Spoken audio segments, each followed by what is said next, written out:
दानियेल अध्याय 1। यहूदा के राजा यहोयाकीम के राज के तीसरे साल बेबीलोन का राजा नबूकदनेस्सर यरूशलेम आया और उसने शहर की घेराबंदी कर दी। कुछ समय बाद यहोवा ने यहूदा के राजा यहोयाकीम को और सच्चे परमेश्वर के भवन के कुछ बर्तनों को नबूकदनेस्सर के हाथ में कर दिया। नबूकदनेस्सर इन बर्तनों को शिनार देश ले गया और वहां उसने इन्हें अपने देवता के मंदिर के खजाने में रख दिया। फिर राजा ने अपने प्रधान दरबारी अश्पनज को आदेश दिया कि वो कुछ इसराइलियों को ले आए जिनमें शाही घराने के और ऊंचे खानदान के लोग भी हों। उसने कहा कि ये ऐसे नौजवान होने चाहिए जिनमें कोई खामी न हो, वो दिखने में सुंदर हो, उनमें बुद्धि, ज्ञान और पैनी समझ हो और वो राजमहल में सेवा करने के काबिल हो। अश्पनज को आज्ञा दी गई थी कि वो उन नौजवानों को कसदियों की साहित्य और उनकी भाषा की शिक्षा दे। राजा ने ये आज्ञा भी दी कि उन्हें हर दिन वही लजीज खाना और दाख मदिरा दी जाए जो राजा को दी जाती है। 3 साल तक उन्हें तालीम दी जानी थी। इसके बाद उन्हें राजा की सेवा शुरू करनी थी। जिन नौजवानों को लाया गया था उनमें से कुछ यहूदा गोत्र से थे। उनके नाम थे दानियेल, हनन्याह, मिशाएल और अजर्याह।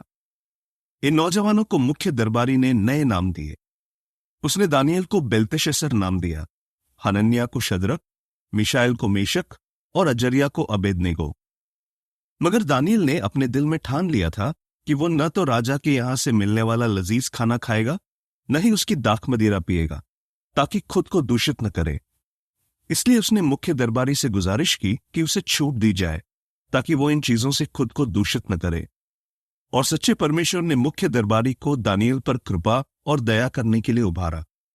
मगर मुख्य दरबारी ने दानियेल से कहा, मैं अपने मालिक राजा से डरता हूं जिसने तुम लोगों का खान पान तय किया है। अगर वो देखेगा कि तुम अपनी उम्र के दूसरे नौजवानों के मुकाबले कमजोर लग रहे हो तो जानते हो क्या होगा? तुम्हारी वजह से मैं राजा के सामने दोषी ठहरूंगा। तब दानियेल ने उस अधिकारी से बात की जिसे मुख्य दरबारी ने दानियेल, हनन्याह, मिशाएल और अजर्याह की देखभाल की जिम्मेदारी सौंपी थी। दानियेल ने उससे कहा, मेहरबानी करके अपने सेवकों को 10 दिन तक परख कर देख। हमें खाने के लिए साग सब्जी और पीने के लिए पानी दे। फिर देख कि कौन दिखने में अच्छा लगता है, हम या राजा के यहां से लजीज खाना खाने वाले नौजवान। इसके बाद तो फैसला करना कि तू अपने इन सेवकों के साथ आगे क्या करेगा। अधिकारी ने उनका सुझाव मान लिया और उन्हें 10 दिन तक परखा। 10 दिन के आखिर में ये नौजवान शाही खाना खाने वाले सभी जवानों से ज्यादा अच्छे और तंदुरुस्त दिख रहे थे। इसलिए अधिकारी उन्हें ठहराया गया लजीज खाना और दाख मदिरा देने के बजाय साग सब्जियां ही देता रहा। और सच्चे परमेश्वर ने इन चारों नौजवानों को ज्ञान, बुद्धि और हर तरह के साहित्य के बारे में अंदरूनी समझ दी। उसने दानियेल को हर तरह के दर्शन और सपनों के बारे में समझ दी। राजा नबूकदनेस्सर ने जो समय तय किया था उसके आखिर में मुख्य दरबारी ने उन नौजवानों को उसके सामने पेश किया। जब राजा ने उनसे बात की तो उसने पाया कि उन सब नौजवानों में दानियेल, हनन्याह, मिशाएल और अजर्याह जैसा कोई नहीं है और वो राजा के सामने सेवा करते रहे। राजा जब भी उनसे ऐसे मामले पर बात करता जिसके लिए बुद्धि और समझ की जरूरत होती तो वो पाता कि वो उसके पूरे राज्य के जादू टोना करने वाले सभी पुजारियों और तांत्रिकों से 10 गुना बेहतर हैं। और दानियेल राजा कुस्रू के राज के पहले साल तक वहीं रहा। अध्याय 2। नबूकदनेस्सर ने अपने राज के दूसरे साल कई सपने देखे और उसका मन इतना बेचैन हो गया कि वो सो नहीं पाया। इसलिए राजा ने आदेश दिया कि जादू टोना करने वाले पुजारियों, तांत्रिकों, टोना टोटका करने वालों और कसदियों को बुलाया जाए ताकि वो राजा को उसके सपने बताएं। इसलिए वो सब आए और राजा के सामने खड़े हुए। राजा ने उनसे कहा, मैंने एक सपना देखा है। मैं जानना चाहता हूं कि वो सपना क्या है। मैं जानने के लिए बहुत बेचैन हूं। तब कसदियों ने राजा से अरामी भाषा में कहा, हे राजा, तू युग युग जिए। अपने सेवकों को वो सपना बता, फिर हम उसका मतलब बताएंगे। राजा ने कसदियों से कहा, तुम लोग बताओ कि मैंने क्या सपना देखा और उसका मतलब क्या है, वरना तुम्हारे टुकड़े टुकड़े कर दिए जाएंगे और तुम्हारे घर आम लोगों के लिए शौचालय बना दिए जाएंगे। मेरा यह फैसला अटल है, लेकिन अगर तुम मुझे वो सपना और उसका मतलब बताओगे तो मैं तुम्हें इनाम और तोहफे दूंगा और तुम्हारा बहुत सम्मान करूंगा। इसलिए बताओ कि मैंने क्या सपना देखा और उसका मतलब क्या है। उन्होंने राजा से फिर कहा, राजा अपने सेवकों को वो सपना बताए, फिर हम उसका मतलब समझाएंगे।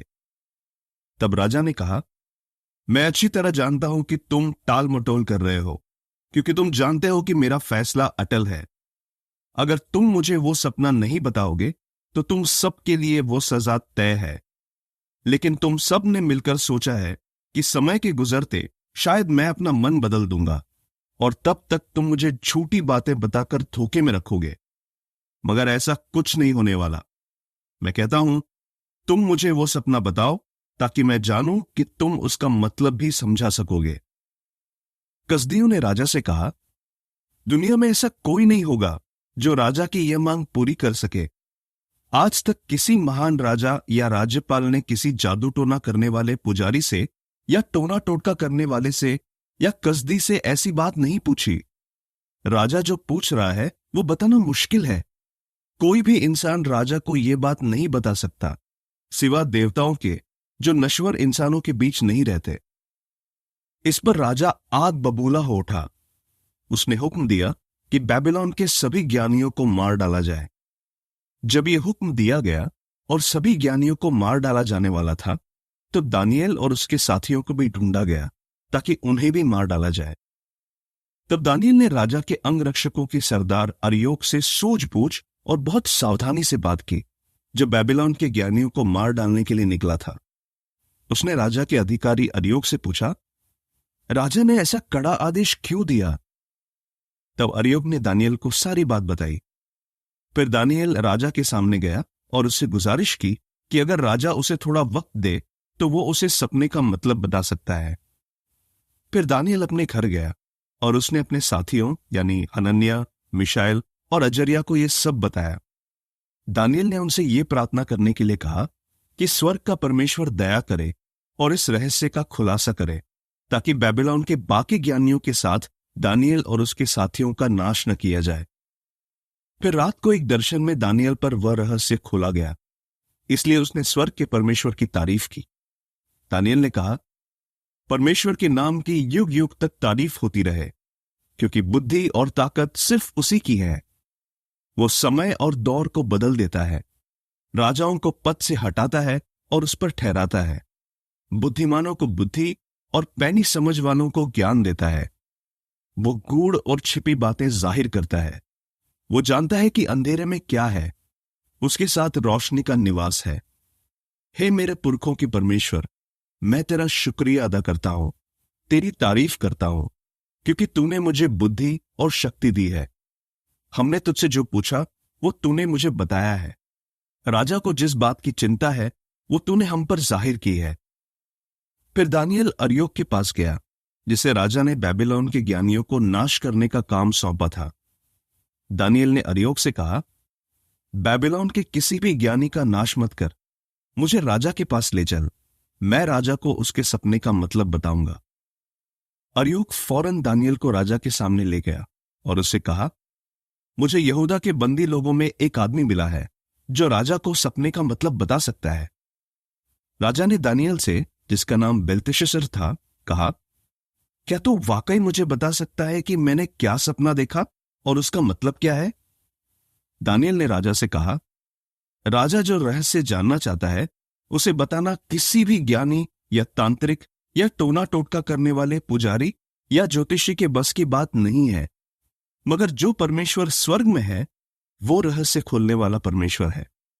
उसने राजा नबूकदनेस्सर को बताया है कि आखिरी दिनों में क्या होने वाला है। अब सुन कि तूने बिस्तर पर कौन सा सपना और कौन से दर्शन देखे थे। हे राजा, जब तू बिस्तर पर था तो तू भविष्य में होने वाली बातों के बारे में सोचने लगा और रहस्य खोलने वाले परमेश्वर ने तुझे बताया कि आगे क्या होने वाला है। मुझ पर यह रहस्य इसलिए नहीं जाहिर किया गया कि मैं दुनिया के सभी इंसानों से कहीं ज्यादा बुद्धिमान हूं, बल्कि मुझे इसलिए बताया गया कि मैं राजा को सपने का मतलब बताऊं और तू जाने कि तू मन में क्या सोच रहा था। हे राजा, तूने सपने में एक विशाल मूरत देखी। वो मूरत जो तेरे सामने खड़ी थी बहुत लंबी चौड़ी और तेज चमक रही थी और उसका रूप भयानक था। मूरत का सिर बढ़िया सोने का बना था। उसका सीना और उसके बाजू चांदी के थे।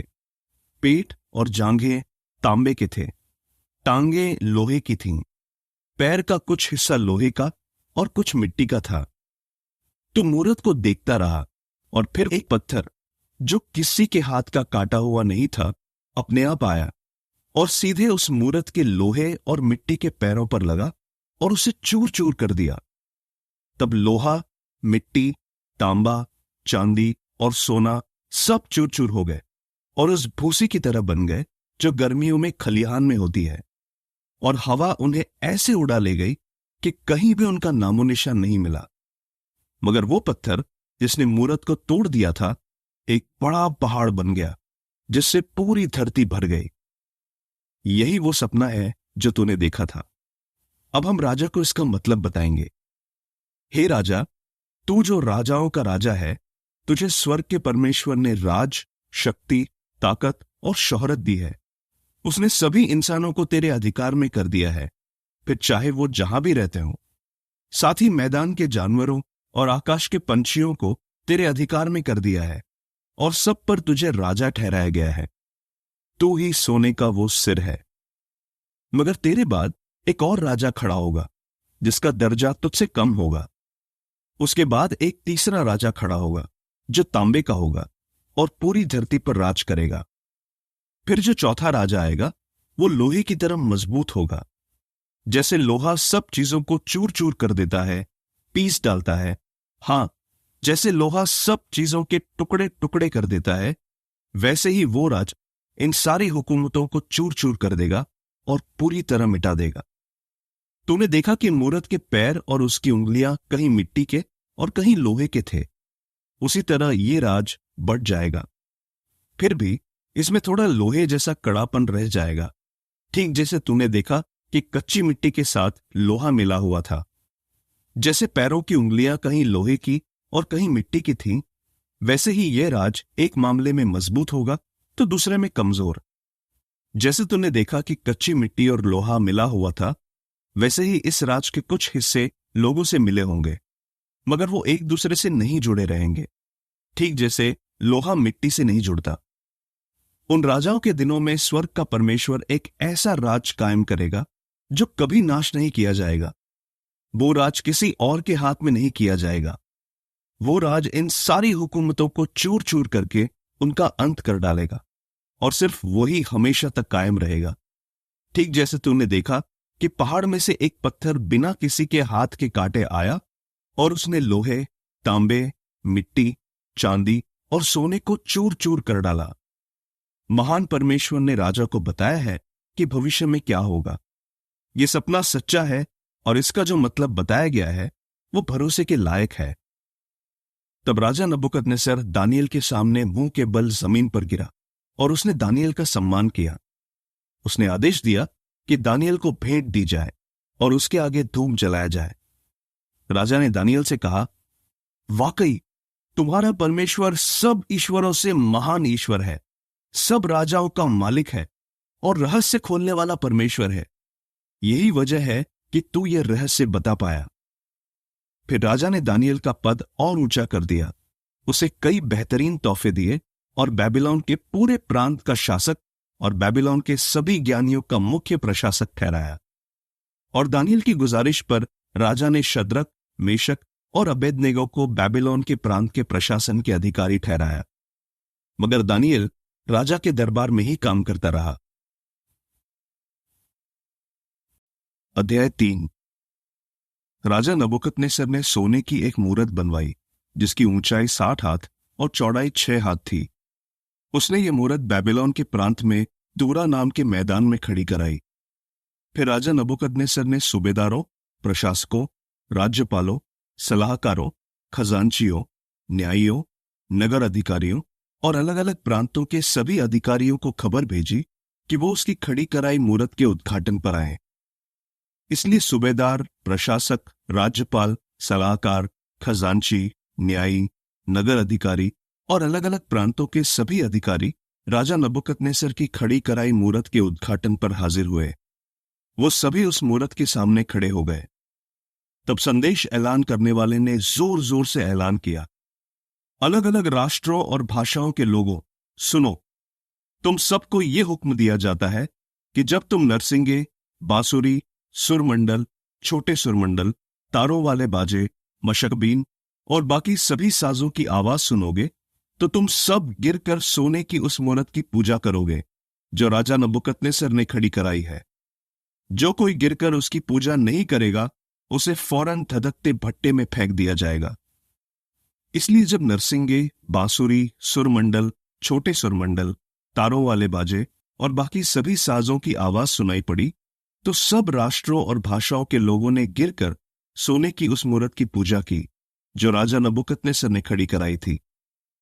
उस समय कुछ कसदी लोग राजा के पास आए और यहूदियों पर इल्जाम लगाने लगे। वो राजा नबुकदनेस्सर से कहने लगे, हे राजा, तो युग युग जिए। हे राजा, तूने हुक्म दिया था कि हर वो इंसान जो नरसिंगे, बांसुरी, सुरमंडल, छोटे सुरमंडल, तारों वाले बाजे, मशकबीन और बाकी सभी साजों की आवाज सुनता है वो गिरकर सोने की मूरत की पूजा करे, और जो कोई ऐसा नहीं करेगा उसे धधकते भट्टे में फेंक दिया जाएगा। फिर भी हे राजा, 3 यहूदी आदमियों ने तेरी बिल्कुल इज्जत नहीं की। वो शद्रक, मेशक, अबेदनेगो है जिन्हें तूने बेबीलोन के प्रांत के प्रशासन का जिम्मा सौंपा है। वो तेरे देवताओं की सेवा नहीं करते और उन्होंने तेरी खड़ी कराई सोने की मूरत को पूजने से इनकार कर दिया है। यह सुनकर नबुकदनेस्सर क्रोध और जलजलाहट से भर गया और उसने हुक्म दिया कि शद्रक, मेशक और अबेदनेगो को उसके सामने पेश किया जाए। तब उन आदमियों को राजा के सामने लाया गया। नबुकदनेस्सर ने उनसे कहा, शद्रक, मेशक और अबेदनेगो, क्या यह सच है कि तुम लोग मेरे देवताओं की सेवा नहीं करते और तुमने मेरी खड़ी कराए सोने की मूरत को पूजने से इनकार कर दिया है? अब सुनो, जब तुम्हें नरसिंगे, बांसुरी, सुरमंडल, छोटे सुरमंडल, तारों वाले बाजे, मशकबीन और बाकी सभी साजों की आवाज सुनाई पड़े, तब तुम अगर गिरकर मेरी बनाई मूरत को पूजने के लिए तैयार हो जाओगे तो बेहतर होगा। लेकिन अगर तुम उसे पूजने से इनकार करोगे तो तुम्हें फौरन धधकते भट्टे में फेंक दिया जाएगा। ऐसा कौन सा देवता है जो तुम्हें मेरे हाथ से छुड़ा सकता है? शद्रक, मेशक और अबेदनेगो ने राजा से कहा, हे राजा नबुकदनेस्सर, हमें इस बारे में कुछ और नहीं कहना। अगर हमें आग के भट्टे में फेंक दिया जाना है तो यही सही। हमारा परमेश्वर जिसकी हम सेवा करते हैं हमें उस भट्टे से और तेरे हाथ से छुड़ाने की ताकत रखता है। लेकिन अगर वो हमें नहीं छुड़ाता तो भी हे राजा, हम न तेरे देवताओं की सेवा करेंगे न ही तेरी खड़ी कराई मूरत की पूजा करेंगे। तब नबुकदनेस्सर शद्रक, मेशक और अबेदनेगो पर भड़क उठा और उसके चेहरे का भाव बदल गया। उसने हुक्म दिया कि भट्टे को 7 गुना और तेज किया जाए। उसने अपनी सेना के कुछ ताकतवर आदमियों को हुक्म दिया कि वो शद्रक, मेशक और अबेदनेगो को बांधकर धधकते भट्टे में फेंक दे। तब उन तीनों आदमियों को उनके चोगों, टोपियों और दूसरे कपड़ों समेत बांधा गया और धधकते भट्टे में फेंक दिया गया। राजा का हुक्म इतना सख्त था और भट्टे को इतना ज्यादा तेज किया गया था कि जो आदमी शद्रक, मेशक और अबेदनेगो को भट्टे की तरफ लेकर गए वो आग की लपटों से झुलसकर मर गए। मगर शद्रक, मेशक और अबेदनेगो जो बंधे हुए थे धधकते भट्टे में गिर गए। फिर राजा नबुकदनेस्सर बहुत डर गया और फौरन उठकर अपने बड़े बड़े अधिकारियों से कहने लगा, क्या हमने 3 आदमियों को बांधकर आग में नहीं फेंका था? उन्होंने कहा, हां राजा। उसने कहा, मगर देखो, मुझे तो 4 आदमी आग में खुले घूमते नजर आ रहे हैं और उन्हें कुछ भी नहीं हुआ है, और चौथा आदमी कोई देवता लग रहा है। नबुकदनेस्सर धधकते भट्टे के द्वार पर गया और उसने कहा, शद्रक, मेशक और अबेदनेगो, परम प्रधान परमेश्वर के सेवकों, बाहर निकलो, इधर आओ। शद्रक, मेशक और अबेदनेगो आग में से बाहर निकल आए। वहां जमा हुए सूबेदारों, प्रशासकों, राज्यपालों और राजा के बड़े बड़े अधिकारियों ने देखा कि उन तीनों आदमियों को आग से कुछ नहीं हुआ है। उनका एक भी बाल नहीं झुलसा है और न ही उनके कपड़े जले हैं। उनसे जलने की बू तक नहीं आ रही। तब नबूकदनेस्सर ने ऐलान किया, शद्रक, मेशक और अबेदनेगो के परमेश्वर की तारीफ हो, जिसने अपने स्वर्गदूत को भेजकर अपने सेवकों को बचाया। इन्होंने उस पर भरोसा किया और राजा का हुक्म नहीं माना। अपने परमेश्वर को छोड़ किसी और देवता की सेवा करने और उसे पूजने के बजाय उन्हें मरना मंजूर था। इसलिए मैं आदेश देता हूं कि अगर किसी राष्ट्र या भाषा के लोगों ने शद्रक, मेशक और अबेदनेगो के परमेश्वर के खिलाफ कुछ कहा, तो उनके टुकड़े टुकड़े कर दिए जाएं और उनके घर आम लोगों के लिए शौचालय बना दिए जाएं, क्योंकि ऐसा कोई देवता नहीं जो इस परमेश्वर की तरह छुड़ाने की ताकत रखता हो। फिर राजा ने बेबीलोन के प्रांत में शद्रक, मेशक और अबेदनेगो को ऊंचा ओहदा दिया। अध्याय 4। पूरी धरती पर रहने वाले सभी राष्ट्रों और भाषाओं के लोगों को राजा नबूकदनेस्सर का यह संदेश है, तुम्हारा सुख चैन बढ़ता रहे। मुझे ये बताने में खुशी हो रही है कि परम प्रधान परमेश्वर ने मुझे क्या क्या चिन्ह और अजूबे दिखाए हैं। वाकई उसके चिन्ह क्या ही शानदार हैं और उसके अजूबे उसकी लाजवाब ताकत का सबूत देते हैं। उसका राज सदा कायम रहने वाला राज है और उसका राज पीढ़ी दर पीढ़ी बना रहता है। मैं नबूकदनेस्सर अपने महल में चैन से जी रहा था, एक खुशहाल जिंदगी बिता रहा था। मैंने एक सपना देखा जिससे मैं बहुत घबरा गया। जब मैं बिस्तर पर लेटा था तब मुझे ऐसे दृश्य और दर्शन दिखाई दिए कि मैं बहुत डर गया। इसलिए मैंने हुक्म दिया कि बेबीलोन के सभी ज्ञानियों को मेरे सामने पेश किया जाए, ताकि वो मेरे सपने का मतलब बताएं। तब जादू टोना करने वाले पुजारी, तांत्रिक, कसदी और ज्योतिषी मेरे सामने आए। मैंने उन्हें अपना सपना बताया, मगर वो उसका मतलब नहीं बता सके। आखिर में मेरे सामने दानियेल आया। उसका नाम मेरे देवता के नाम पर बेलतेशस्सर रखा गया था और उसमें पवित्र ईश्वरों की शक्ति है। मैंने उसे अपना सपना बताया। हे बेलतेशस्सर, जादू टोना करने वाले पुजारियों के प्रधान, मैं अच्छी तरह जानता हूं कि तुझ में पवित्र ईश्वरों की शक्ति है और तेरे लिए कोई भी रहस्य खोलना मुश्किल नहीं है। इसलिए मुझे बता कि मैंने सपने में जो जो देखा उसका क्या मतलब है। मुझे बिस्तर पर लेटे जो दर्शन मिले उनमें मैंने देखा कि धरती के बीचों बीच एक पेड़ है जो बहुत ऊंचा और विशाल है। पेड़ बड़ा होकर बहुत मजबूत हो गया। उसकी ऊंचाई आसमान छू रही थी और वो धरती के छोर से भी नजर आता था। उसके पत्ते और डालियां बहुत सुंदर थे। वो फलों से लदा हुआ था और उससे सबके लिए खाना मिलता था। उसकी छांव तले मैदान के जानवर रहते थे। डालियों पर आकाश के पंछी बसेरा करते थे और धरती के सभी प्राणियों को उससे खाना मिलता था। मैंने बिस्तर पर लेटे दर्शन में आगे देखा कि एक पहरेदार, एक पवित्र दूत स्वर्ग से उतर रहा है। उसने बुलंद आवाज में कहा, इस पेड़ को काट डालो, इसकी डालियां काट दो, पत्ते छाड़ दो और फल बिखरा दो। इसके नीचे से जानवर भाग जाए और डालियों से पंछी उड़ जाए, मगर इसके ठूंठ को जड़ों समेत जमीन में ही रहने दो और ठूंठ को लोहे और तांबे के एक बंधन से बांधकर मैदान में घास के बीच छोड़ दो। यह आकाश की ओस से भीगा करे और जानवरों के साथ रहे। इसका मन बदल जाए, इंसान का न रहकर जानवर का मन हो जाए और 7 काल बीतें। पहरेदारों ने यही आदेश सुनाया है और पवित्र दूतों ने इस फैसले का ऐलान किया है, ताकि धरती पर जीने वाले सब लोग जान जाएं कि इंसानी राज्यों पर परम प्रधान परमेश्वर का राज है और वो जिसे चाहे उसके हाथ में राज देता है।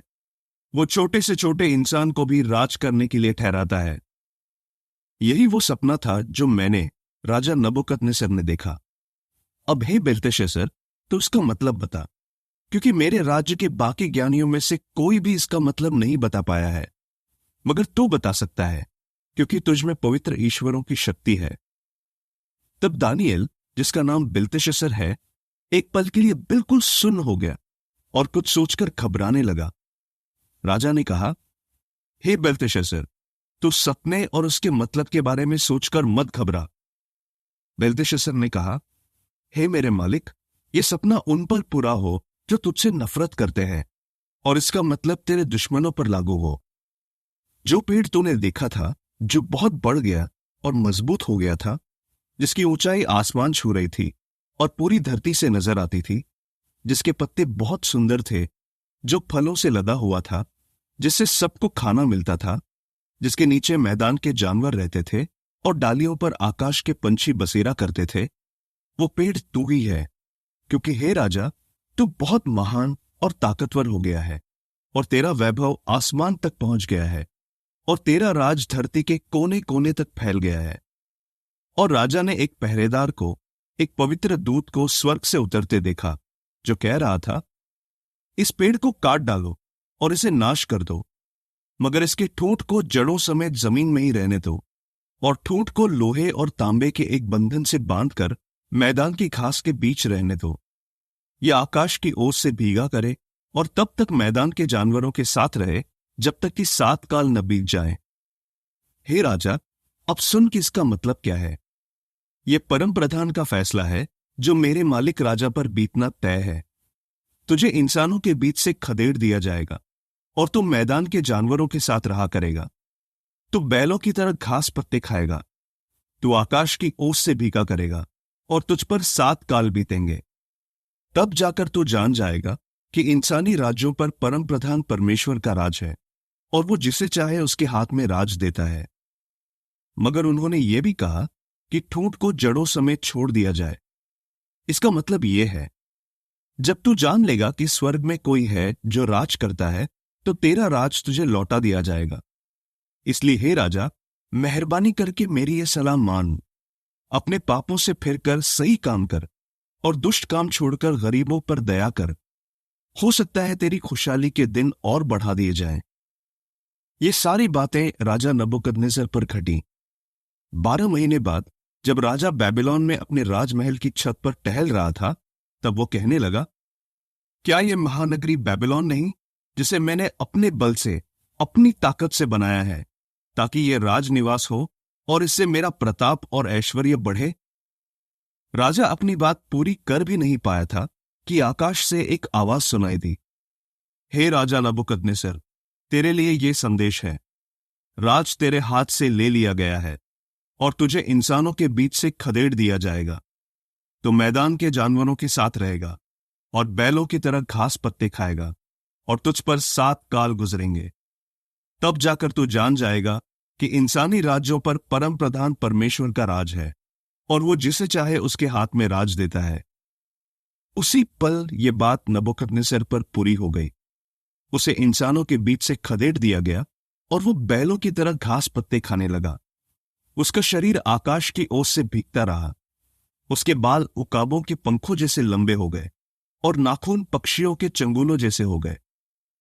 उस समय के आखिर में मैंने, नबूकदनेस्सर ने, ऊपर स्वर्ग की ओर देखा, और मेरा दिमाग दुरुस्त हो गया, और मैंने परम प्रधान परमेश्वर की तारीफ की, सदा तक रहने वाले परमेश्वर की तारीफ और महिमा की, क्योंकि उसका राज सदा कायम रहने वाला राज है, और उसका राज पीढ़ी दर पीढ़ी बना रहता है।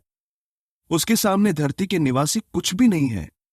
वो आकाश की सेना और धरती के निवासियों के साथ वही करता है जो उसकी मर्जी के मुताबिक है। उसे कोई रोक नहीं सकता, नहीं उससे कह सकता है, ये तूने क्या किया। उस वक्त मेरा दिमाग दुरुस्त हो गया, और मेरे राज का प्रताप, मेरा वैभव और मेरी शान मुझे लौटा दी गई। मेरे बड़े बड़े अधिकारी और रुतबेदार लोग मुझसे मिलने के लिए बेताब होने लगे। मेरा राज मुझे लौटा दिया गया, और मुझे पहले से ज्यादा महान किया गया। अब मैं नबूकदनेस्सर स्वर्ग के राजा की तारीफ और बड़ाई करता हूं, उसकी महिमा करता हूं, क्योंकि उसके सभी काम सच्चाई के मुताबिक हैं, और उसकी राहें न्याय के मुताबिक हैं, और जो घमंड करते हैं उन्हें वो नीचा कर सकता है।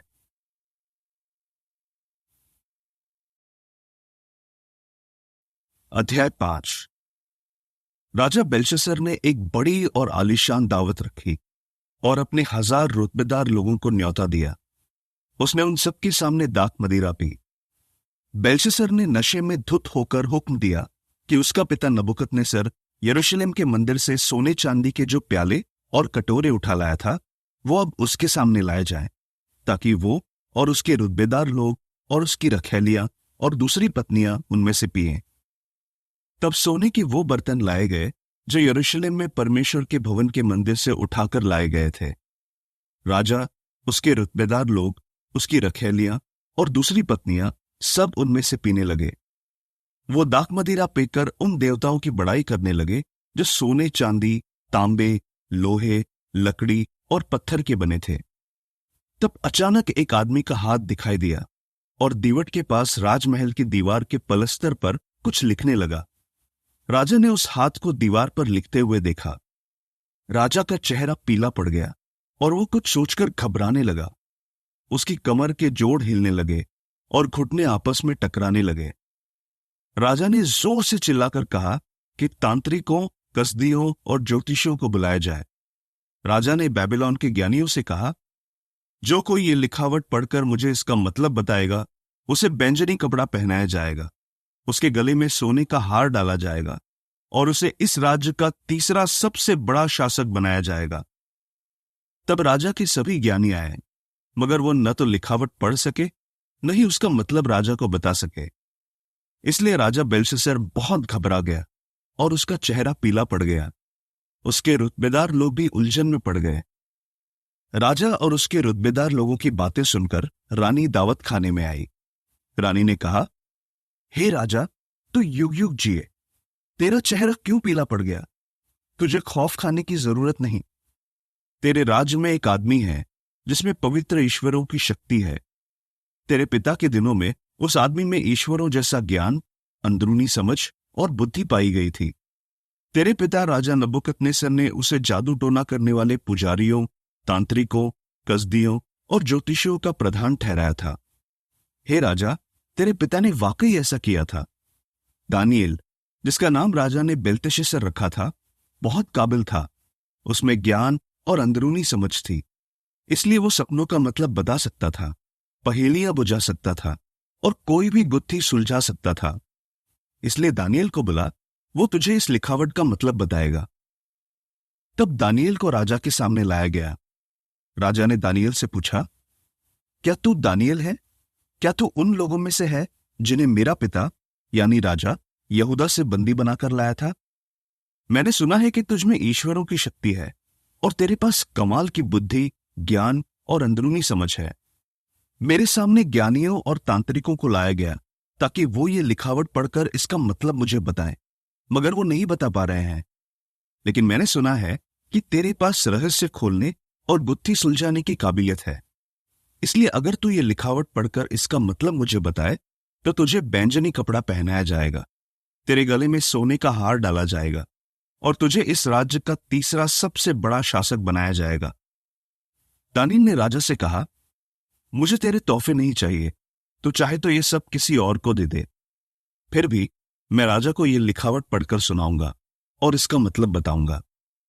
हे राजा, परम प्रधान परमेश्वर ने तेरे पिता नबूकदनेस्सर को राज, महानता, सम्मान और प्रताप दिया था। परमेश्वर की बदौलत उसे जो महानता हासिल हुई थी, उस वजह से सभी राष्ट्रों और भाषाओं के लोग उसके सामने थरथर कांपते थे। वो जिसे चाहे मार डालता और जिसे चाहे जिंदा छोड़ देता था, जिसे चाहे सम्मान देता और जिसे चाहे नीचा करता था। मगर जब उसका मन घमंड से फूल गया और वो ढीठ हो गया और गुस्ताखी करने लगा, तो उसे राजगद्दी से नीचे उतारा गया और उसकी गरिमा उससे छीन ली गई। उसे इंसानों के बीच से खदेड़ दिया गया। उसका मन जानवर के मन जैसा हो गया और वो जंगली गधों के साथ रहने लगा। वो बैलों की तरह घास पत्ते खाता और उसका शरीर आकाश की ओस से भीगा करता था। ऐसा तब तक होता रहा जब तक कि उसने नहीं जान लिया कि इंसानी राज्यों पर परम प्रधान परमेश्वर का राज है और वो जिसे चाहे उसे राज करने के लिए ठहराता है। मगर हे बेल्शस्सर, तू जो उसका बेटा है, तूने ये सब जानते हुए भी अपने मन को नम्र नहीं किया। इसके बजाय तूने स्वर्ग के मालिक परमेश्वर के खिलाफ जाकर खुद को ऊंचा उठाया और तूने उसके भवन के बर्तन मंगाए। फिर तू और तेरे रुतबेदार लोग, तेरी रखैलियां और दूसरी पत्नियां सब उनमें से पीने लगे और तुम सब ने उन देवताओं की बड़ाई की जो सोने, चांदी, तांबे, लोहे, लकड़ी और पत्थर के बने हैं, जो न कुछ देख सुन सकते हैं और न ही कुछ जानते हैं। मगर तूने उस परमेश्वर की महिमा नहीं की जिसकी बदौलत तू सांस ले रहा है और जिसके हाथ में तेरी जिंदगी है। इसलिए परमेश्वर ने इस हाथ को भेजा और ये शब्द लिखे गए। यहां लिखे गए शब्द हैं, मने, मने, तकेल और परसीम। इन शब्दों का मतलब ये है, मने यानी परमेश्वर ने तेरे राज के दिन गिने हैं और उसका अंत कर दिया है। तकेल यानी तुझे तराजू में तौला गया और तू हल्का पाया गया है। परेस यानी तेरा राज बांट दिया गया है और मादियों और फारसियों को दे दिया गया है। फिर बेलशस्सर के हुक्म पर दानियल को बैंजनी कपड़ा पहनाया गया, उसके गले में सोने का हार डाला गया और यह ऐलान किया गया कि वो इस राज्य का तीसरा सबसे बड़ा शासक होगा। उसी रात कसदी राजा बेलशस्सर मार डाला गया और उसका राज मादी दारा को मिल गया। दारा करीब 62 साल का था। अध्याय 6। दारा को अपने पूरे राज्य पर 120 सूबेदारों को ठहराना सही लगा और उन सूबेदारों पर 3 बड़े बड़े अधिकारी ठहराए गए, जिनमें से एक दानियल था। सूबेदार इन अधिकारियों को सारी बातों की खबर देते थे ताकि राजा को कोई नुकसान न हो। दानियल बहुत ही काबिल था, इसलिए वो दूसरे बड़े बड़े अधिकारियों और सूबेदारों में सबसे खास नजर आने लगा। राजा ने फैसला किया कि वो उसे और भी ऊंचा पद देकर पूरे राज्य पर अधिकार सौंपेगा। उस समय बड़े बड़े अधिकारी और सूबेदार राजकाज के मामले में दानियल में दोष ढूंढने लगे ताकि उस पर कोई इल्जाम लगा सके, मगर उन्हें उसमें कोई दोष नहीं मिला। नहीं उसके खिलाफ भ्रष्टाचार का कोई सबूत मिला, क्योंकि वो एक भरोसेमंद इंसान था, अपने काम में लापरवाह नहीं था और बेईमानी नहीं करता था।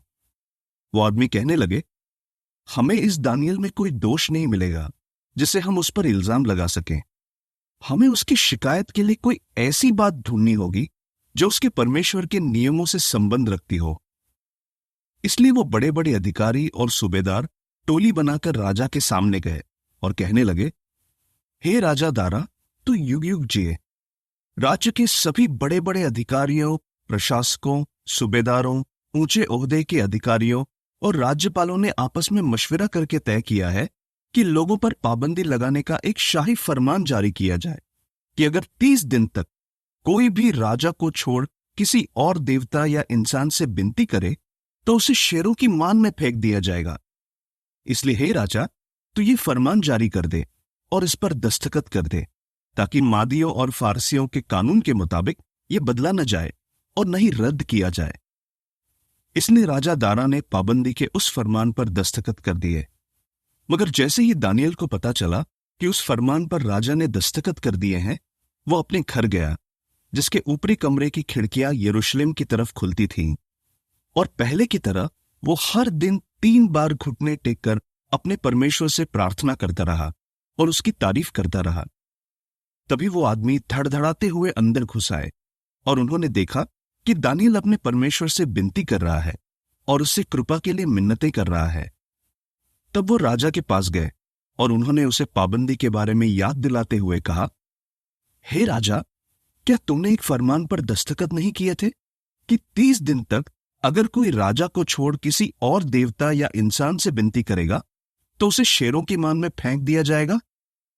राजा ने कहा, बेशक किया था, और मादियों और फारसियों के अटल कानून के मुताबिक यह फरमान रद्द नहीं किया जा सकता। उन्होंने फौरन राजा से कहा, हे राजा, वो दानियल जो यहूदा से लाए गए बंदियों में से है, उसने तेरी बिल्कुल कदर नहीं की, नहीं उस फरमान की कोई परवाह की जिस पर तूने दस्तखत किए थे। वो दिन में 3 बार प्रार्थना करता है।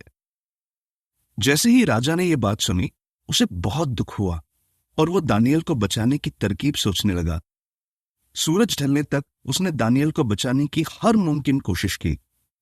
आखिरकार वो आदमी टोली बनाकर राजा के पास आए और कहने लगे, हे राजा, मत भूल कि ये मादियों और फारसियों का कानून है कि राजा जो फरमान जारी करता है या पाबंदी लगाता है, उसे बदला नहीं जा सकता। तब राजा ने हुक्म दिया और उन्होंने दानियल को ले जाकर शेरों की मान में फेंक दिया। राजा ने दानियल से कहा, तेरा परमेश्वर जिसकी तू बिना नागा सेवा करता है, तुझे जरूर छुड़ाएगा। फिर एक पत्थर लाया गया और उसे मांद के मुहाने पर रखा गया। राजा ने अपनी मुहर वाली अंगूठी और अपने अधिकारियों की मुहर वाली अंगूठी से उस पर मुहर लगा दी, ताकि दानियल के बारे में किया गया फैसला बदला न जा सके। फिर राजा अपने महल चला गया। उसने पूरी रात कुछ नहीं खाया और मन बहलाव करने से इनकार कर दिया और वो रात भर सो नहीं सका। सुबह सूरज की पहली किरण पड़ते ही राजा उठा और जल्दी से शेरों की मान के पास गया। मान के पास जाते ही राजा ने दुख भरी आवाज में दानियल को पुकारा, हे दानियल, जीवित परमेश्वर के सेवक, क्या तेरे परमेश्वर ने, जिसकी तू बिना नागा सेवा करता है, तुझे शेरों से बचा लिया है? दानियल ने फौरन राजा से कहा, हे राजा, तू युग युग जिए। मेरे परमेश्वर ने अपने स्वर्गदूत को भेजकर शेरों का मुंह बंद कर दिया और उन्होंने मुझे कुछ नहीं किया। ऐसा इसलिए हुआ क्योंकि मैं परमेश्वर के सामने बेगुनाह हूं, और हे राजा, मैंने तेरा भी कुछ बुरा नहीं किया। राजा खुशी से फूला नहीं समाया और उसने आज्ञा दी कि दानियल को मान में से ऊपर निकाला जाए। तब दानियल को मान में से ऊपर निकाला गया। उसके शरीर पर एक खरोंच तक नहीं थी, क्योंकि उसने अपने परमेश्वर पर भरोसा रखा था। फिर राजा के हुक्म पर उन आदमियों को लाया गया जिन्होंने दानियल पर इल्जाम लगाया था, और उन्हें उनके बीवी बच्चों के साथ शेरों की मान में फेंक दिया गया। वो मान की तह तक पहुंचे भी न थे कि शेर उन पर झपट पड़े और उनकी हड्डियां तोड़ डाली। फिर राजा दारा ने सारी धरती पर रहने वाले सब राष्ट्रों और भाषाओं के लोगों को यह संदेश लिखकर भेजा, तुम्हारा सुख चैन बढ़ता रहे। मैं एक फरमान जारी कर रहा हूं कि मेरे राज्य के हर इलाके में रहने वाले लोग दानियल के परमेश्वर का डर माने और उसका आदर करें, क्योंकि वही जीवित परमेश्वर है और युग युग तक बना रहता है। उसका राज कभी नाश नहीं किया जाएगा और उसका राज करने का अधिकार सदा बना रहेगा। वो अपने लोगों को छुड़ाता और बचाता है और आकाश और धरती पर चिन्ह और अजूबे दिखाता है। इसीलिए उसने दानियल को शेरों के पंजों से बचा लिया है। इस तरह दानियल दारा के राज में और फारसी राजा कुसरू के राज में भी कामयाब हुआ। अध्याय 7। बेबीलोन के राजा बेलशस्सर के राज के पहले साल दानियल ने बिस्तर पर लेटे एक सपना और कुछ दर्शन देखे। फिर उसने लिखा कि उसने क्या सपना देखा था। उसने जो जो देखा उसका पूरा ब्यौरा लिखा।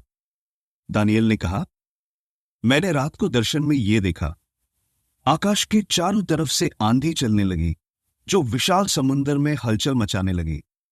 समुंदर में से 4 बड़े बड़े जानवर निकले जो एक दूसरे से अलग थे। पहला जानवर शेर जैसा था और उसके उकाब जैसे पंख थे। मैं उसे देख ही रहा था कि उसके पंख नोच दिए गए और उसे जमीन से ऊपर उठाया गया और एक आदमी की तरह 2 पैरों पर खड़ा किया गया और उसे एक इंसान का दिल दिया गया। फिर मैंने दूसरा जानवर देखा जो रीछ जैसा था। उसका शरीर एक तरफ से उठा हुआ था और उसके मुंह में दांतों के बीच 3 पसलियां थीं। उससे कहा गया, उठ, खूब मांस खा। मैंने दर्शन में आगे देखा कि एक और जानवर निकला जो चीते जैसा था, मगर उसकी पीठ पर पक्षियों जैसे 4 पंख थे। उस जानवर के 4 सिर थे और उसे राज करने का अधिकार दिया गया। फिर मैंने दर्शन में चौथा जानवर देखा जो बड़ा ही खूंखार और डरावना था। वो बहुत ताकतवर था और उसके बड़े बड़े लोहे के दांत थे। वो सब कुछ खा जाता और चूर चूर कर देता, और जो कुछ बच जाता उसे पैरों से रौंद डालता। वो उससे पहले के सभी जानवरों से अलग था और उसके 10 सींग थे। मैं उन सींगों पर गौर कर ही रहा था कि उनके बीच से एक छोटा सींग निकल आया। फिर उस छोटे सींग के सामने पहले वाले सींगों में से 3 उखाड़ दिए गए। फिर मैंने देखा कि उस छोटे सींग में इंसान जैसी आंखें थीं और एक मुंह भी था जो बड़ी बड़ी डींगे मारता था। मैं दर्शन देख ही रहा था कि राजगद्दियां रखी गईं और अति प्राचीन अपनी राजगद्दी पर विराजमान हुआ। उसकी पोशाक बर्फ जैसी उजली थी और उसके सिर के बाल ऊन जैसे सफेद थे। उसकी राजगद्दी आग की ज्वाला थी और राजगद्दी के पहिए धधकती आग थे। उसके सामने से आग की धारा बह रही थी। हजारों हजार स्वर्गदूत उसकी सेवा कर रहे थे। लाखों लाख उसके सामने खड़े थे। फिर अदालत की कार्रवाई शुरू हुई और किताबें खोली गईं। मैं देखता रहा क्योंकि वो सिंह बड़ी बड़ी डींगे हाँक रहा था। मैं देख ही रहा था कि वो जानवर मार डाला गया और उसकी लाश आग में डालकर भस्म कर दी गई। मगर जहां तक बाकी जानवरों की बात है, उनका राज करने का अधिकार छीन लिया गया और उन्हें कुछ समय और जीने दिया गया। मैंने रात के दर्शनों में आगे देखा कि इंसान के बेटे जैसा कोई आकाश के बादलों के साथ आ रहा है। उसे अति प्राचीन के पास जाने की इजाजत दी गई और वो उसे उसके सामने ले गए। उसे राज करने का अधिकार, सम्मान और एक राज दिया गया ताकि सब राष्ट्रों और भाषाओं के लोग उसकी सेवा करें। उसका राज करने का अधिकार सदा बना रहेगा, वो कभी नहीं मिटेगा और उसका राज कभी नाश नहीं होगा। मैं दानिएल मन ही मन बहुत परेशान हो उठा, क्योंकि मैं उन दर्शनों से बहुत डर गया था। वहां जो खड़े थे उनमें से एक के पास मैं गया ताकि उससे पूछूं कि उन दर्शनों का असल मतलब क्या है। तब उसने मुझे जवाब दिया और बताया कि उन बातों का मतलब क्या है।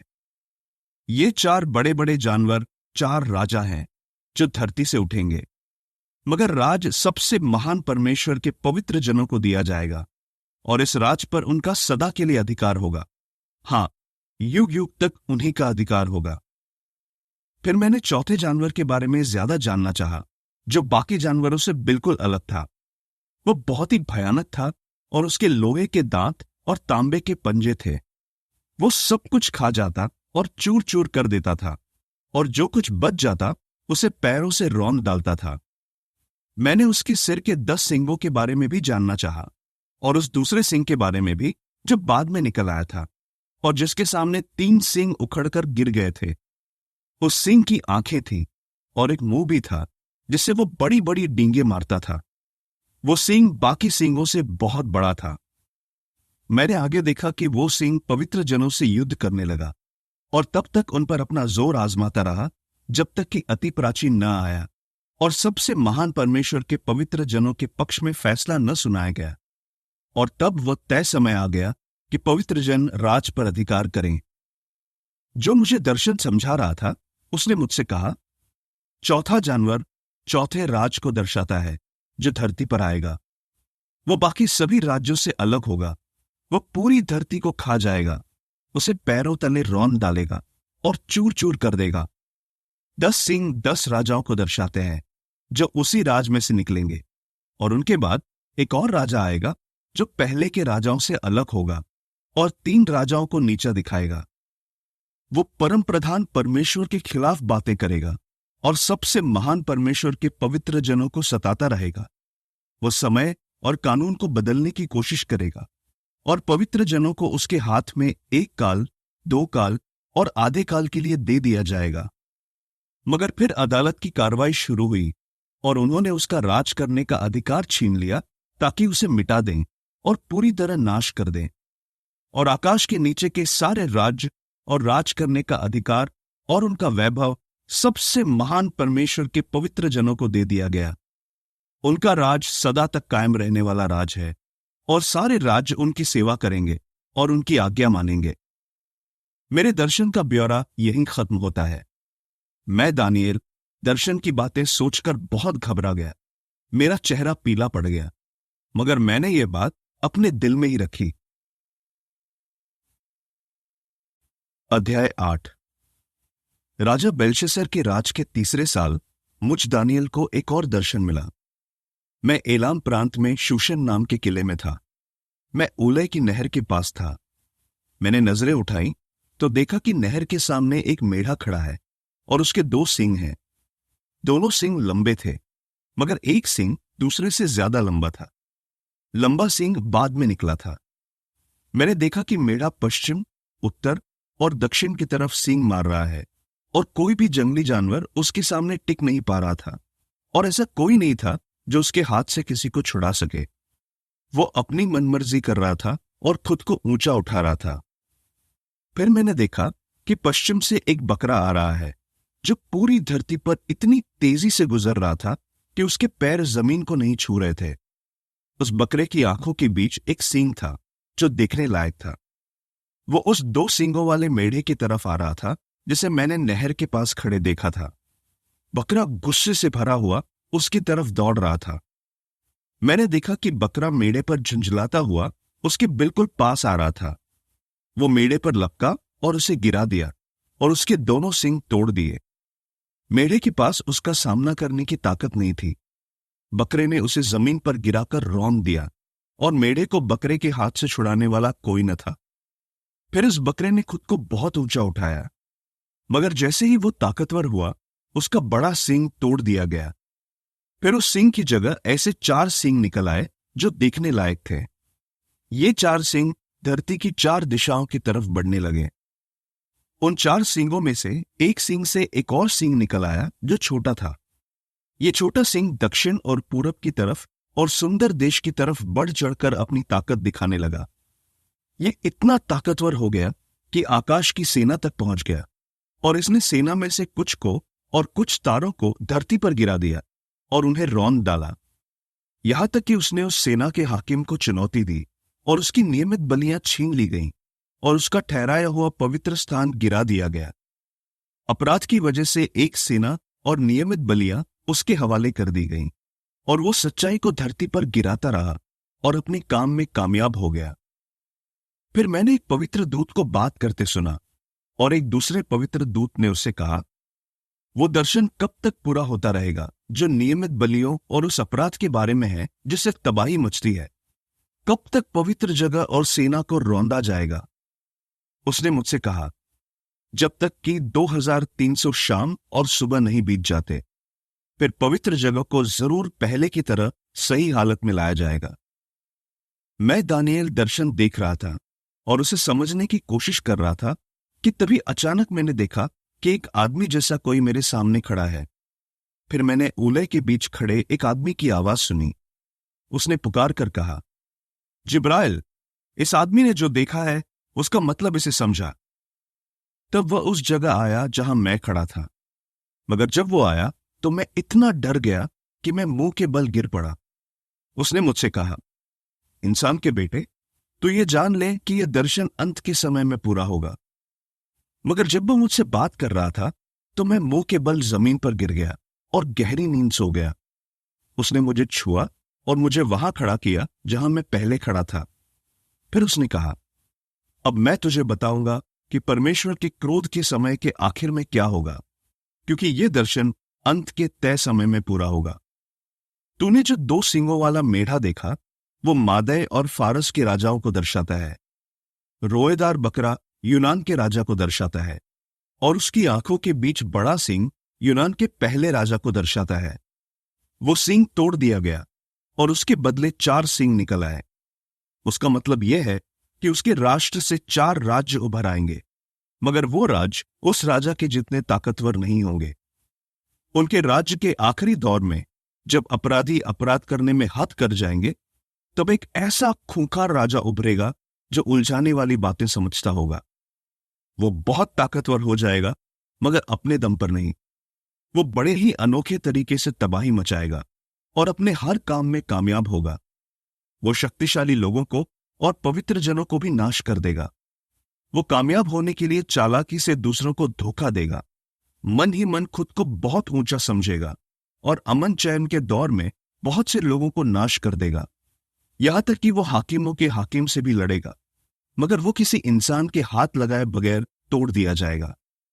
शाम और सुबह के बारे में दर्शन में जो कहा गया था वो सच है, मगर तू ये दर्शन राज रखना, क्योंकि ये आज से बहुत दिनों बाद पूरा होगा।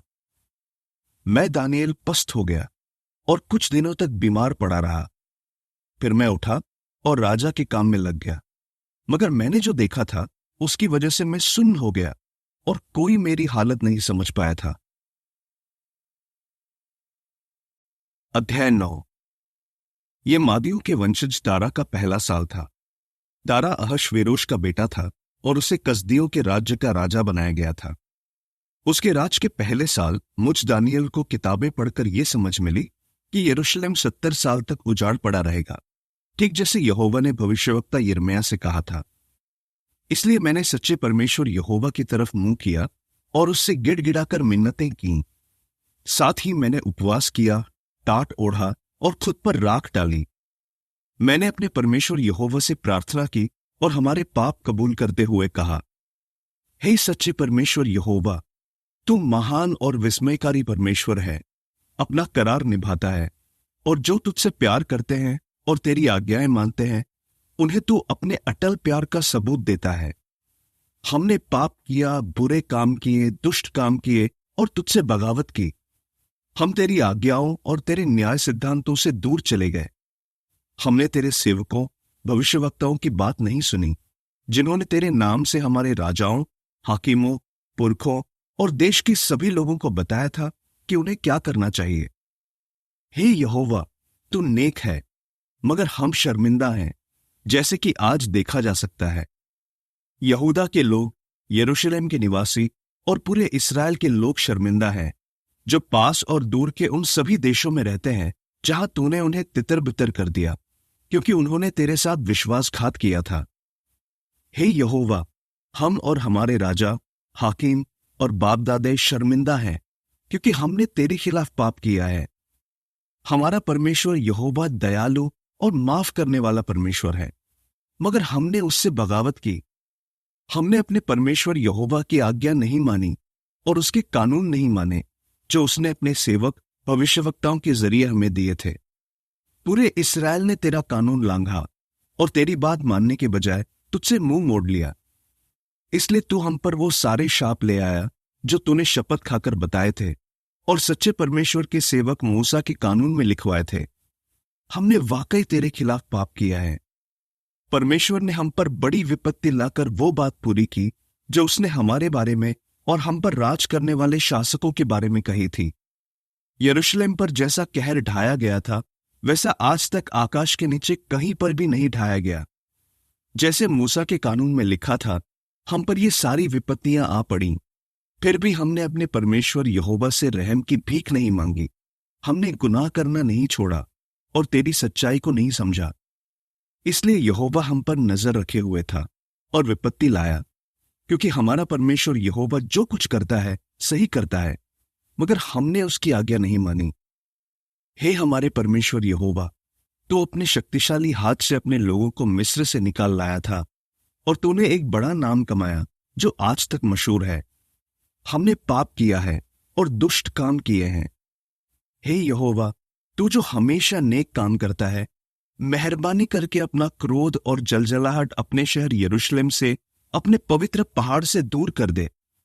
हमारे पुरखों के गुनाहों और हमारे पापों की वजह से यरूशलेम और तेरे लोग आसपास के सभी लोगों के बीच बदनाम हो गए हैं। हे हमारे परमेश्वर, अपने इस सेवक की प्रार्थना और मिन्नतें सुन। हे यहोवा, अपने नाम की खातिर अपने मुख का प्रकाश अपने पवित्र स्थान पर चमका जो उजाड़ पड़ा है। हे मेरे परमेश्वर, मेरी प्रार्थना पर कान लगा और सुन। अपनी आंखें खोलकर हमारी बदहाली देख और वो शहर जो तेरे नाम से जाना जाता है, उसकी हालत पर गौर कर। हम इसलिए मिन्नतें नहीं कर रहे हैं कि हमने नेक काम किए हैं, बल्कि इसलिए कि तू बड़ा दयालु है। हे यहोवा, हमारी प्रार्थना सुन। हे यहोवा, हमें माफ कर दे। हे यहोवा, हमारी प्रार्थना पर ध्यान दे और हमारी मदद कर। हे मेरे परमेश्वर, अपने नाम की खातिर देर मत कर, क्योंकि तेरा शहर और तेरे लोग तेरे नाम से जाने जाते हैं। मैं प्रार्थना कर रहा था और अपना और अपने इस्राएली लोगों का पाप कबूल कर रहा था और अपने परमेश्वर यहोवा से उसके पवित्र पहाड़ की खातिर रहम की भीख मांग रहा था। हाँ, मैं प्रार्थना कर ही रहा था कि जिब्राइल नाम का आदमी, जिसे मैंने पहले दर्शन में देखा था, मेरे पास आया।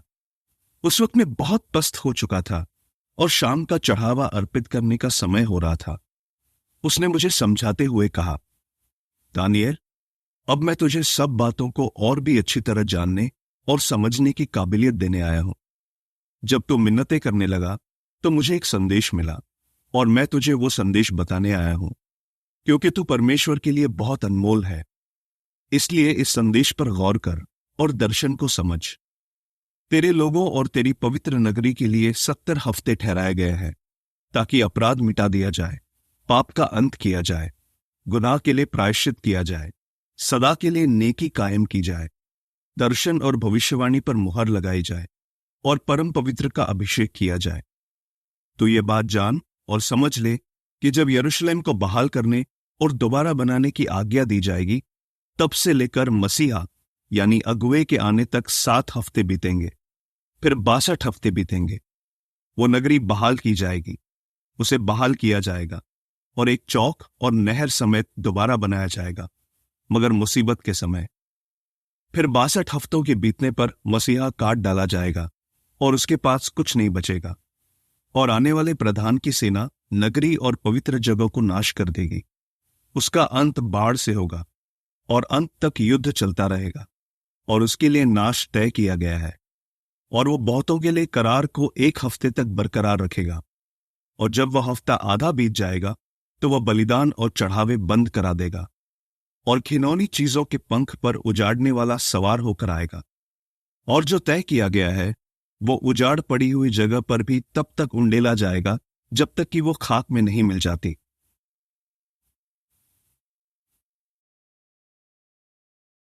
अध्याय 10। फारस के राजा कुसरू के राज के तीसरे साल मुझ दानियल को, जो बेल्तेशस्सर कहलाता था, एक संदेश मिला। वो संदेश सच्चा था और एक बड़ी लड़ाई के बारे में था। दानियल ने उस संदेश को समझ लिया और उसने जो देखा था उसके बारे में उसे समझ दी गई। उन दिनों मैं दानियल 3 हफ्ते से मातम मना रहा था। मैंने 3 हफ्तों से न तो बढ़िया बढ़िया पकवान और गोश्त खाया, न ही दाख मदिरा को मुंह लगाया, और मैंने शरीर पर तेल भी नहीं मला। पहले महीने के 24वें दिन जब मैं महानदी टिग्रिस के किनारे था, तब मैंने नजरें उठाईं तो एक आदमी को देखा जो मलमल की पोशाक पहने हुए था, और उसकी कमर पर उफाज के सोने का बना कमरबंद था। उसका शरीर करकेटक रत्न की तरह था, चेहरा बिजली की तरह चमक रहा था, आंखें जलती मशालों की तरह थीं। उसकी बाहें और पैर चमचमाते तांबे जैसे दिख रहे थे, और उसकी आवाज भीड़ की आवाज जैसी बुलंद थी।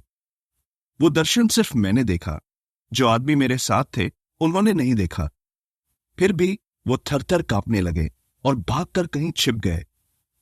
फिर मैं अकेला रह गया, और जब मैंने ये अनोखा दर्शन देखा तो बिल्कुल बेजान सा हो गया, लाचार और मरियल सा हो गया, और मुझ में ताकत नहीं रही। फिर मैंने उस आदमी को बोलते हुए सुना, मगर जब वो बोल रहा था तो मैं मुंह के बल जमीन पर गिर गया और गहरी नींद सो गया। मगर फिर किसी के हाथ ने मुझे छुआ और मुझे हिलाया, ताकि मैं जाग जाऊं और हाथों और घुटनों के बल खड़ा हो जाऊं। फिर उसने मुझसे कहा, हे दानियल, तू जो परमेश्वर के लिए बहुत अनमोल है, मैं तुझे जो बताने जा रहा हूं उस पर ध्यान दे। तू जहां खड़ा था वहां खड़ा हो जा, क्योंकि मुझे तेरे पास भेजा गया है। जब उसने ऐसा कहा तो मैं खड़ा हो गया और कांपता रहा। फिर उसने मुझसे कहा, हे दानियल, तू मत डर। जिस दिन तूने इन बातों को समझने के लिए मन लगाया और अपने परमेश्वर के सामने खुद को नम्र किया, उसी दिन से तेरी प्रार्थना सुनी गई, और इसी वजह से मैं तेरे पास आया हूं। मगर फारस राज्य का हाकिम 21 दिन तक मेरा विरोध करता रहा। फिर मिकाएल, जो सबसे बड़े हाकिमों में से है, मेरी मदद करने आया, और मैं फारस के राजाओं के पास खड़ा रहा। मैं तुझे ये समझाने आया हूं कि आखिरी दिनों में तेरे लोगों पर क्या बीतेगी, क्योंकि ये दर्शन भविष्य में पूरा होगा।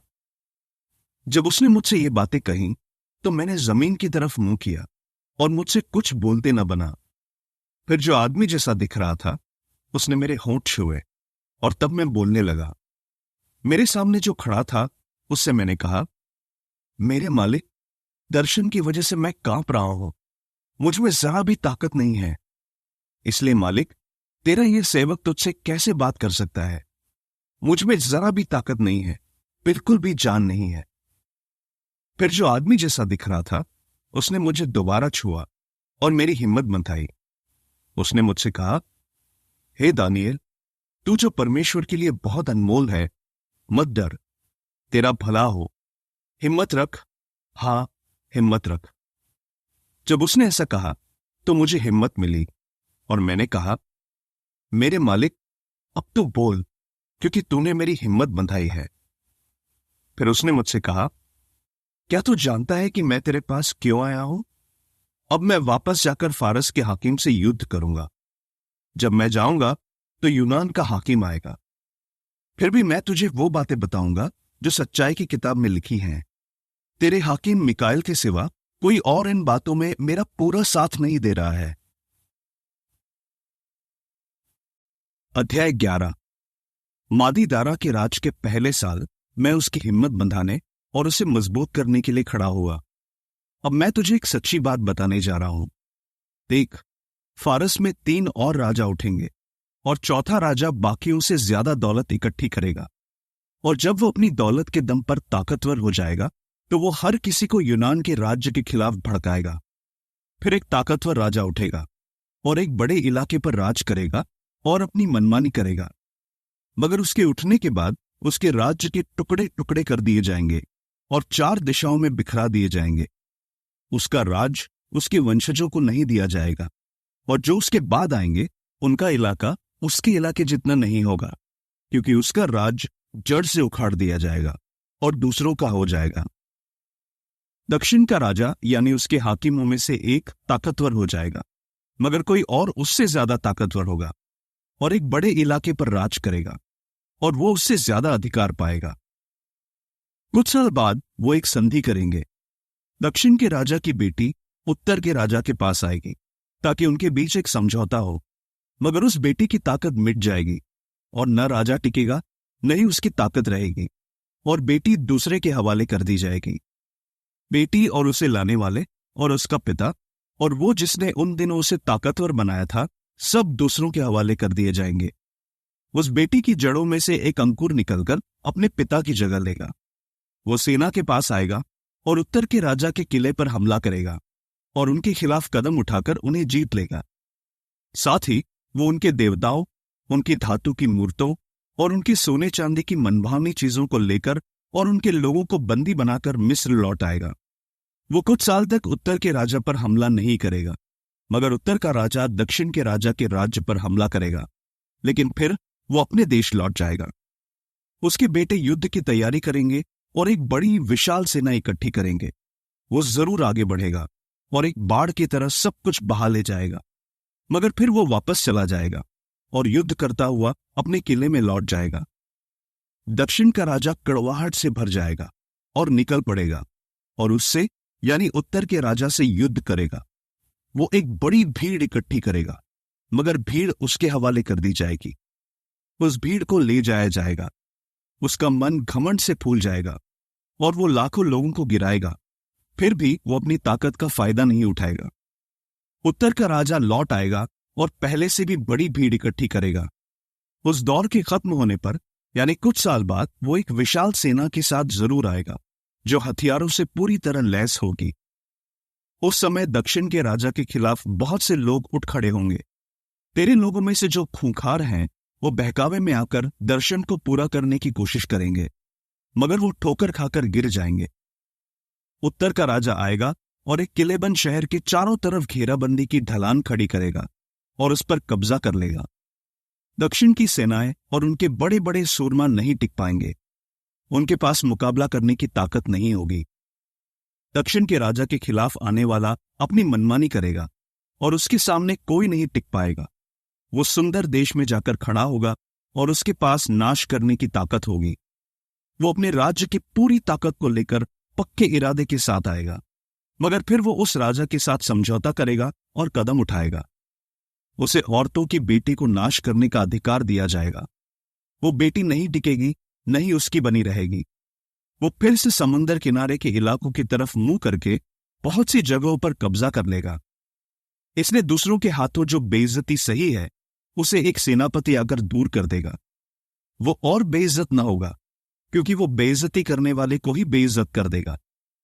फिर राजा अपने देश के किले की तरफ मुंह करेगा। वो लड़खड़ा कर गिर जाएगा और उसका पता भी न चलेगा। उसकी जगह एक और राजा आएगा जो वैभवशाली राज्य के पूरे इलाके में कर वसूलने वाले को भेजेगा। लेकिन वो राजा कुछ ही दिनों में मिटा दिया जाएगा, मगर न क्रोध से न ही युद्ध से। उसकी जगह एक तुच्छ आदमी उठेगा और वो राज्य का प्रताप उसके हाथ में नहीं देंगे।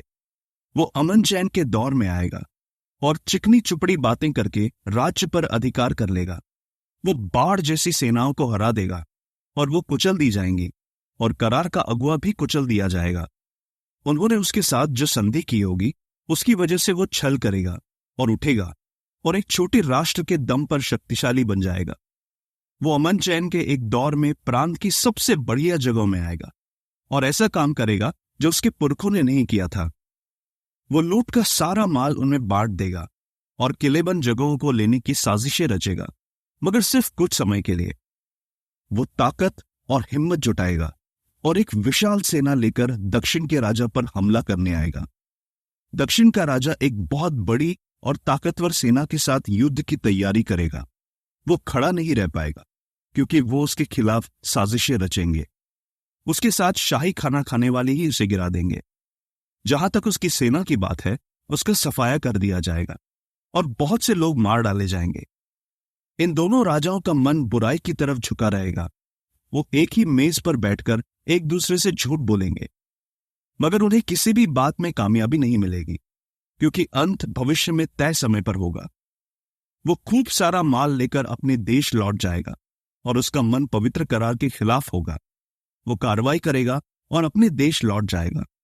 वो तय समय पर लौट आएगा और दक्षिण पर हमला करेगा, मगर इस बार हालात पहले जैसे नहीं होंगे क्योंकि कित्तिम के जहाज उस पर हमला करेंगे और उसे नीचा किया जाएगा।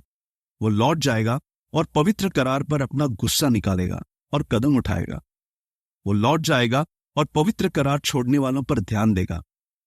उसकी सेनाएं खड़ी होंगी और पवित्र स्थान और किले को दूषित कर देंगी और नियमित बलियां बंद कर देंगी, और वो उजाड़ने वाली घिनौनी चीज खड़ी करेंगे।